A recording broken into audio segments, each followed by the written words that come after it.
Amados, esse texto, ele vem falando basicamente tudo o que já foi dito anteriormente acerca da obra de redenção de Cristo a favor dos homens. E eu pedi que vocês grifassem algumas palavras, porque essas palavras elas estruturam o pensamento que aqui está. E antes de nós tocarmos nesses pontos aqui colocados, é importante que vocês percebam que no capítulo 9, no versículo 26 e no versículo 28, ou de 26 a 28, o apóstolo dá ênfase à questão do pecado, uma questão no singular, o pecado no singular. Olha só, 9:26. Ora, neste caso seria necessário que ele tivesse morrido muitas vezes desde a fundação do mundo. Agora, porém, ao se cumprirem os tempos, se manifestou uma vez por todas para aniquilar pelo sacrifício de si mesmo o pecado. Então ele fala sobre a aniquilação do pecado. Ao passo que no capítulo 10 ele fala sobre a remoção dos pecados. Essa distinção é muito importante. Aniquilar o pecado e remover os pecados. Distinguir entre o pecado e os pecados é extremamente importante para se saber o que o escritor quer falar com essas palavras, o que ele quer dizer quando ele fala sobre os pecados, no plural, quando ele fala sobre o pecado no singular.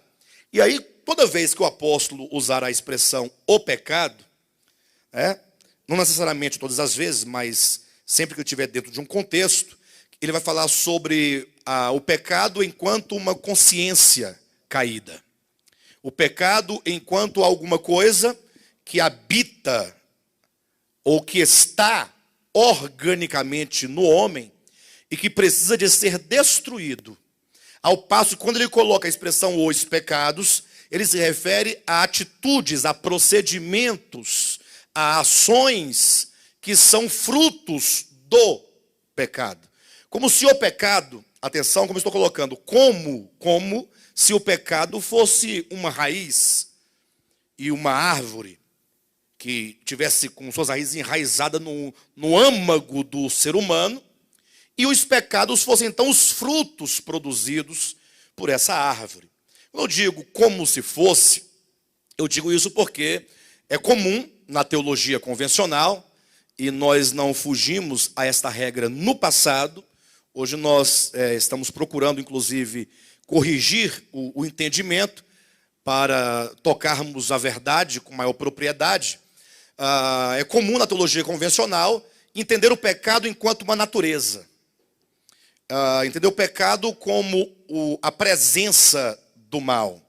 Ou seja, costuma-se entender o pecado, as trevas, o mal, como a morte, como sendo algo em si mesmo, como sendo algo a priori.